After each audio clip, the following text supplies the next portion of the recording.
फर्जी छत्तीसगढ़िया और असली छत्तीसगढ़िया काहे दोनों में अंतर। जय जोहार संगवारी हो, अपन की बहुत बहुत स्वागत है। फर्जी छत्तीसगढ़िया एकदम विशेष जीव होते संगवारी हो, जो छत्तीसगढ़ी गोठे ही छत्तीसगढ़ के संस्कृति दुनिया भर में बगराए बात करही छत्तीसगढ़िया मन के बीच में जही तो ऐसे लगी एकल ले बड़े छत्तीसगढ़िया तो कोनो होबे नहीं करही। देर रात बासी चटनी खात हुई, एक अलावा कुछ खाबे नहीं करत हुई। पर ऐसे व्यक्ति मन जब अपन घर में नींदथे तो मतलब का हो जाते समझ नहीं आए। अपन लइका ला छत्तीसगढ़ी में गोठियान नहीं दे, गोठियाना दूर सिखाबे नहीं करे, हिंदी और अंग्रेजी सिखाते काबर छत्तीसगढ़ी में ओकर लइका गोठियाई तो ओकर स्टैंडर्ड गिर जाही। संगवारी ये हरे हमर फर्जी छत्तीसगढ़िया की निशानी। दूसरी ओर असली छत्तीसगढ़िया कौन है?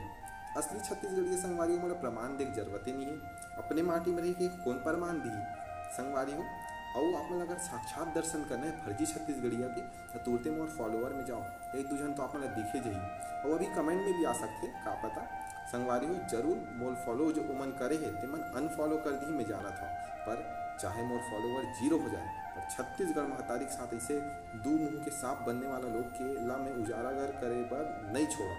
बहुत बहुत धन्यवाद। जय जोहार, जय छत्तीसगढ़।